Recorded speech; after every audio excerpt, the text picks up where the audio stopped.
The phone rang at 2 a.m., shattering the silence of Dion's small apartment in downtown Seattle. He fumbled for it, his heart pounding as he saw his father's name on the screen. "Dion, it's me. The company's in ruins. Your brother's arrested. I need you here now." Dion Thompson stared at the ceiling, the words echoing in his mind like a bad dream. He hadn't spoken to his father in over a year, not since the blowout fight where Richard Thompson had made it crystal clear. The family business, Thompson Construction, would go to his older brother, Mark, the reliable one with a wife and kids on the way. Dion, the gay son who dared to live openly, was cut out like a faulty blueprint.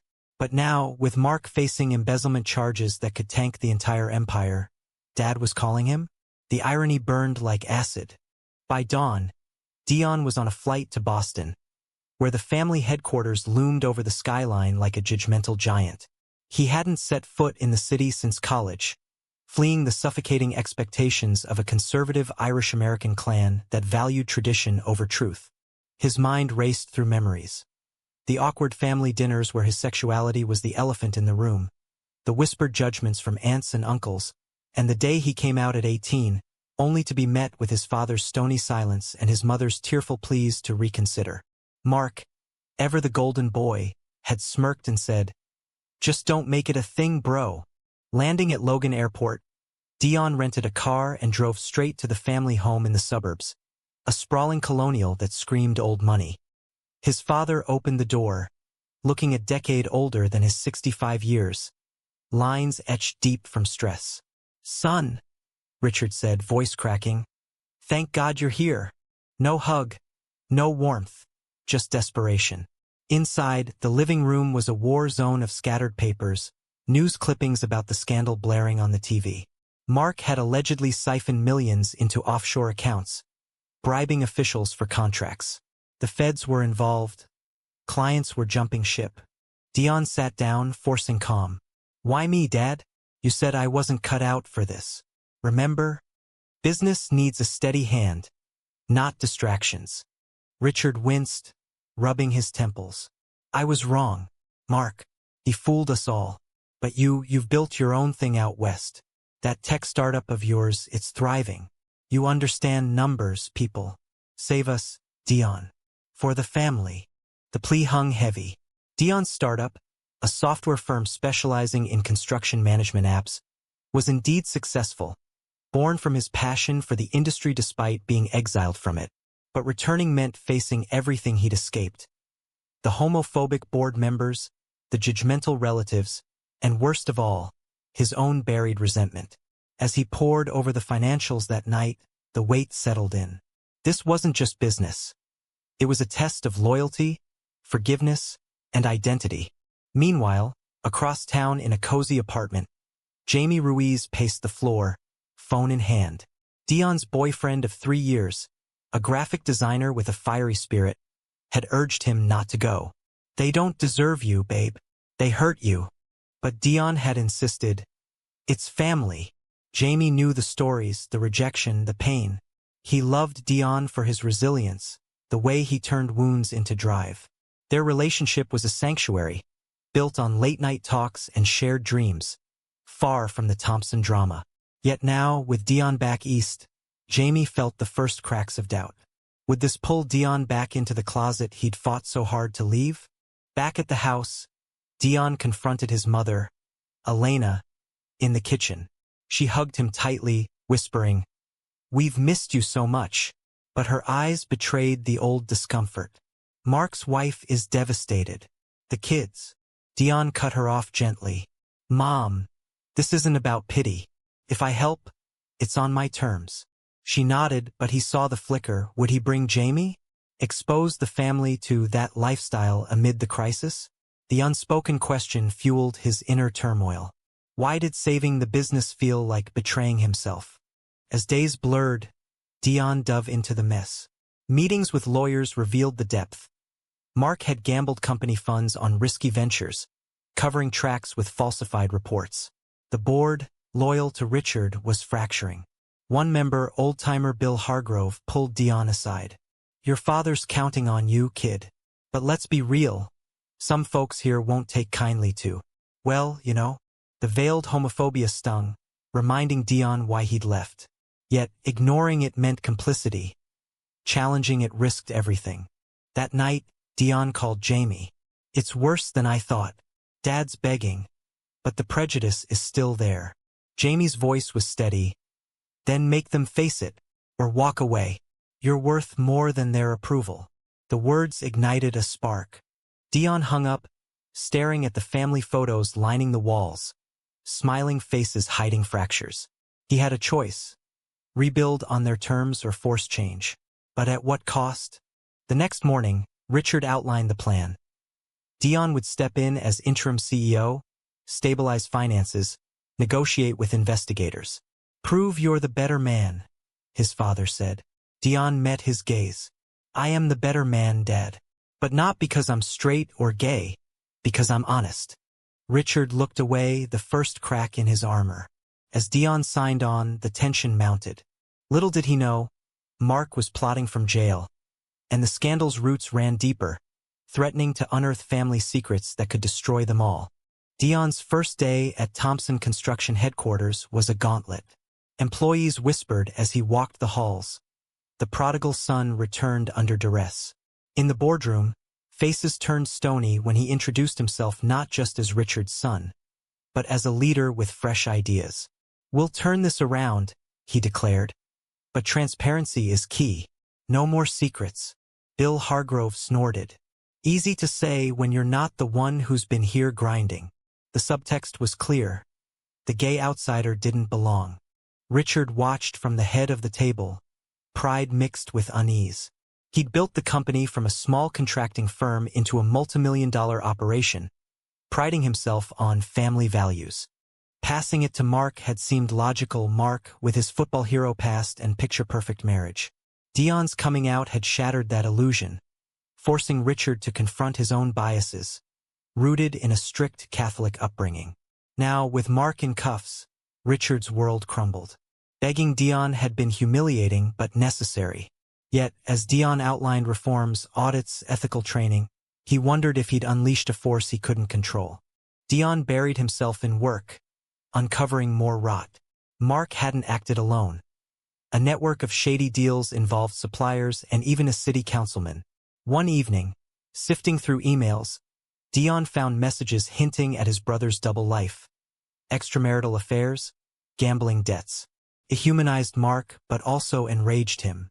Why had Dad favored the fraud over the faithful? The question gnawed, fueling sleepless nights. Jamie flew in that weekend, insisting on support. They met at a quiet cafe near the office, Jamie's warm embrace a lifeline. "You look exhausted," he said, brown eyes full of concern. Their relationship had started innocently, a chance meeting at a Seattle art show, blooming into deep love. Jamie, from a supportive Latino family, had never hidden who he was. "Don't let them dim your light," he urged. Dion nodded, but inside, conflict raged. Bringing Jamie to family events meant confrontation. Hiding him meant shame. At Sunday dinner, the tension boiled. Elena had invited the extended family, ostensibly for unity. Aunts clucked over Mark's misfortune. Uncles grumbled about the liberal media. When Dion mentioned Jamie casually, "My partner might visit soon," the room froze. Cousin Sarah, ever the busybody, quipped, "Is that wise right now? With the scandal?" Richard cleared his throat. "Let's focus on the business." But Dion pushed back. "Jamie is part of my life, Dad. If we're family, that includes him." Elena's eyes welled. Richard's jaw tightened. The meal ended in awkward silence, but Dion felt a shift. Standing up, even if it hurt. Mark called from jail the next day, voice laced with venom. "So, the fairy godbrother swoops in to save the day? Dad must be desperate." Dion gripped the phone. "This isn't about you anymore, Mark. It's about fixing what you broke." Mark laughed bitterly. "You think you're better? Dad only called because he had no choice. He'll never accept you." The words struck deep, echoing Dion's fears. Had he returned for redemption or revenge? As investigations intensified, a whistleblower emerged. a former accountant claiming Mark had coerced her into cooking books. Dion met her secretly, piecing together evidence that could clear the company but bury Mark deeper. Guilt twisted in his gut. Betraying his brother felt wrong, yet justice demanded it. Richard, learning of it, confronted him. "Blood is thicker, son. Protect the family." Dion shot back. "What about protecting what's right? Your favoritism got us here." For the first time, Richard's facade cracked. "I was scared, Dion, of losing you both, but I pushed you away instead." The admission hung a fragile bridge. Jamie, sensing Dion's turmoil, suggested a night out. They wandered Boston streets, hand in hand, a simple act of defiance. "This city isn't all bad," Jamie said, "but don't lose yourself in their mess." Dion kissed him, drawing stares from passers-by. In Seattle, it was normal. Here, it felt revolutionary. That vulnerability strengthened him, but also highlighted the chasm. Could he bridge his worlds without breaking? Pressure mounted as media hounded the family. A tabloid ran a story, "Gay son takes helm amid scandal. Is Thompson Construction going woke?" Protests formed outside the office, some supporting diversity, others decrying moral decay. Dion addressed the staff. "Our values are integrity, not labels. Let's prove it."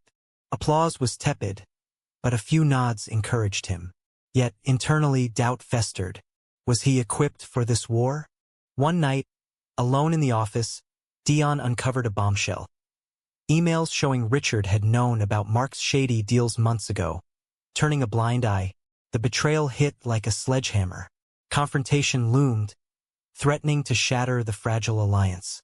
As dawn broke, Dion realized the true scandal wasn't just financial. It was the family's rotten core of denial and prejudice. Saving the business meant dismantling it all, but the cost to his soul might be too high. The confrontation with Richard exploded in the study, papers flying as Dion slammed the printed emails down. "You knew, Dad. You let Mark destroy everything because you couldn't admit your golden boy was flawed." Richard's face paled, sinking into his chair. "It was a mistake. I thought I could fix it quietly." Dion paced, fury boiling. "Quietly?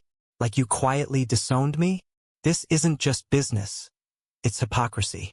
Tears glistened in Richard's eyes, a rare vulnerability. "I failed you both, but please don't expose this. It'll ruin us." Dion stormed out, driving aimlessly through rain-slicked streets. The weight of the decision crushed him. Turn in the evidence and watch his father fall, or bury it and become complicit. His mind flashed to childhood. Mark the star athlete, Dion the quiet artist, always in shadow. Coming out had been his rebellion, but rejection had scarred deep. Now power shifted, yet victory tasted bitter. Jamie met him at a hotel, where they'd escaped the family home's toxicity. "You don't owe them silence," Jamie said, holding him close. Their intimacy was emotional, a safe harbor amid chaos. "But whatever you choose, I'm here."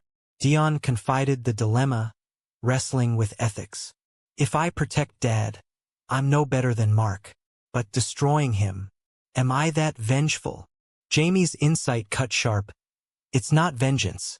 It's accountability. They never held themselves to that for you." Back at work, the board convened emergency style. Bill Hargrove pushed for a quick sale. "Cut losses, move on." Others nodded, eyeing Dion warily. He countered with a bold plan. "Restructure, diversify into green building, embrace inclusivity. We'll rebuild stronger, fairer." Murmurs rose, some inspired, others resistant.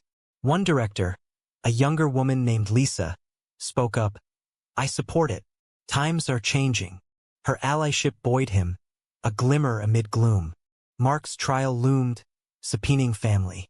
Dion testified, recounting discoveries without yet implicating Richard.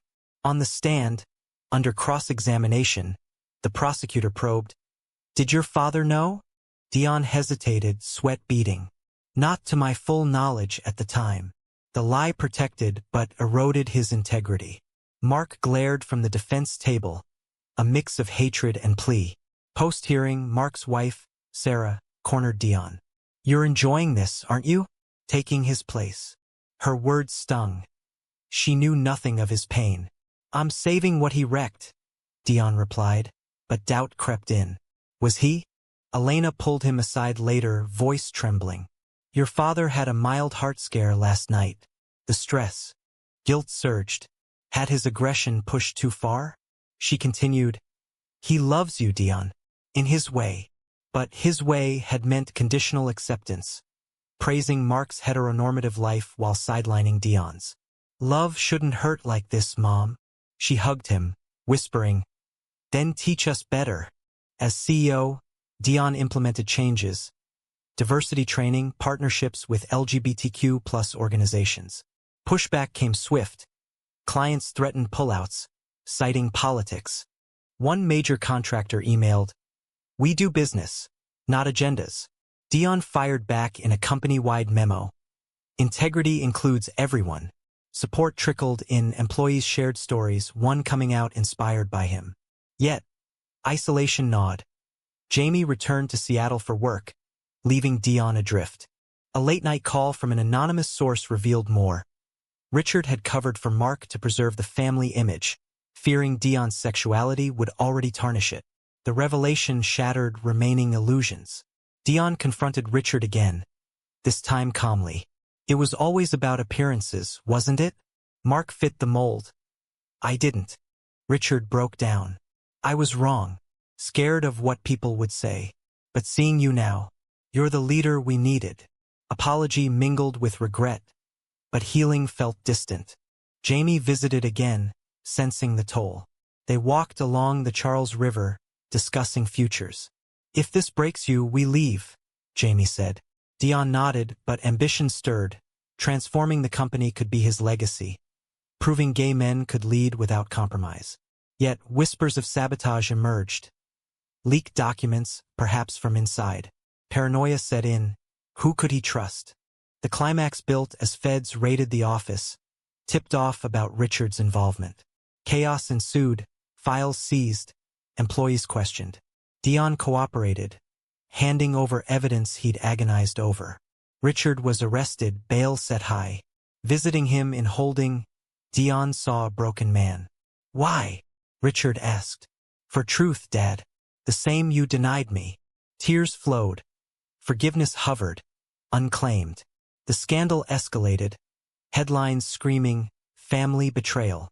Dion stood alone at the helm, the savior turned executioner, wondering if redemption was worth the ruins. With Richard out on bail but sidelined, Dion fully assumed control, navigating the storm. The company teetered, stocks plummeted, lawsuits piled. He worked 18-hour days, forging alliances with ethical investors, pivoting to sustainable projects. Successes came. A major eco-contract landed, praising the new direction, but personal costs mounted. Sleep evaded, anxiety spiked. Jamie's calls grew strained. "You're disappearing into this, Dion." Distance bred friction. Was the relationship collateral damage? Mark's sentencing approached, pleading guilty to reduced charges. In court, he addressed the family. "I let greed blind me, but Dad, he enabled it." Gasps echoed. Richard hung his head. Dion felt vindicated yet hollow. Exposing truths had fractured bonds irreparably. Post-hearing, Mark pulled him aside in the hallway. "You win, little bro. But at what price? Dad's health? Mom's heart." The taunt hit home. Mark, even defeated, wielded emotional daggers. Elena mediated a family meeting at home, tensions electric. "We need to heal," she urged. Richard, frail, admitted faults. "My prejudices cost us everything. Dion, forgive an old fool." Dion paused, emotions warring. "Forgiveness isn't forgetting, Dad. It's moving forward, together, but honestly." Elena suggested therapy. Mark scoffed from video link. Too late for kumbaya. Yet, seeds planted, perhaps change was possible. Jamie's surprise visit injected hope. They spent a weekend in Cape Cod, reconnecting amid ocean waves. "I miss us," Jamie confessed. Dion opened up. "This fight's changed me. Stronger, but scarred." Their bond deepened, Jamie vowing support.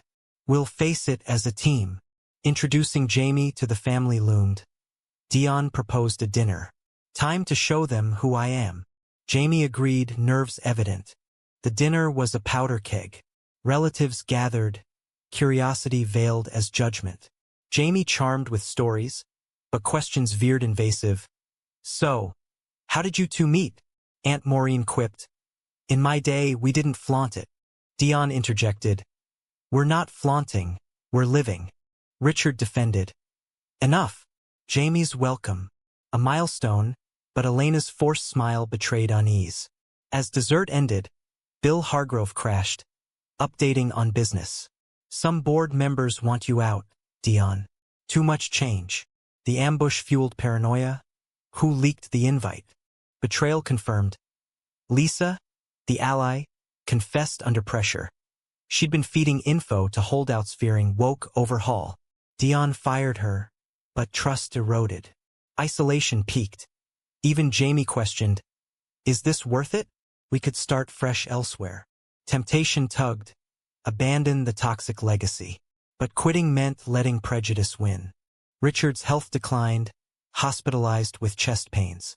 Bedside, he confided, "I built this for you boys. Don't let it die." Dion squeezed his hand. "It won't if we rebuild right." Inspiration struck.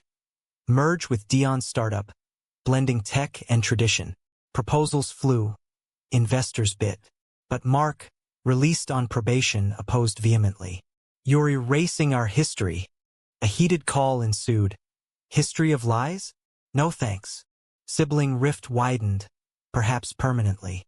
Media frenzy intensified, outing Dion publicly in profiles. Gay CEO turns scandal into triumph?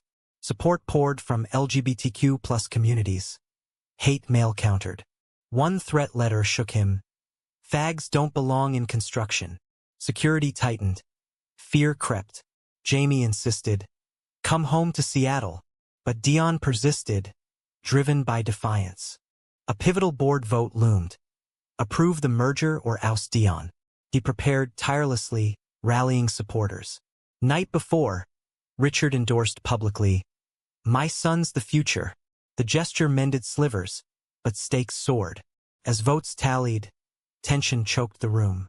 Approval by slim margin, victory, bittersweet. Celebrations muted. Costs tallied. Strained relationships, personal toll. With stability glimpsed, Dion reflected on sacrifices. Jamie proposed, "Marry me. Let's build our own legacy." Joy surged, but timing clashed. "After this settles," Dion promised. Yet, doubts lingered. Had the battle hardened him too much? As the company rose from ashes, Dion pondered the true price of acceptance. Not just for him, but for all involved. The merger sealed, Thompson Construction evolved into Thompson Tech Builds, a hybrid force in sustainable development. Headlines shifted. From scandal to success, gay leader revives empire. Dion graced panels advocating inclusivity, his story inspiring many. Yet, acclaim masked inner scars. Therapy sessions unpacked years of rejection, resentment. "You're healing," the counselor said. But progress was nonlinear. Nightmares of betrayal persisted. Richard, recovering, attended board meetings as advisor, deference new. "Proud of you, son," he murmured post-session. Reconciliation budded, shared lunches, honest talks. "I regret pushing you away," Richard admitted. Dion forgave gradually. "It shaped me stronger." Elena embraced change, joining a PFLAG group, her growth poignant. "I love you as you are," she said, hugging Jamie at family gatherings. Mark, on probation, worked menial jobs, bitterness festering. He reached out sporadically, apologies laced with excuses. "We were raised that way," he claimed. Dion countered, "We choose who we become."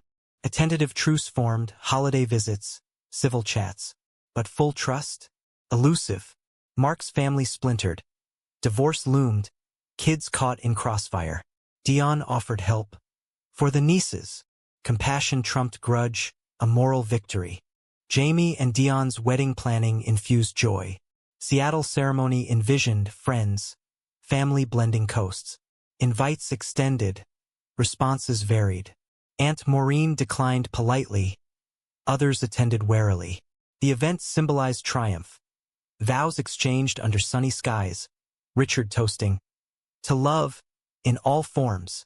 Tears flowed, prejudices confronted, some melted. Jamie whispered, "We did it." Their union, resilient amid trials, proved love's power over division.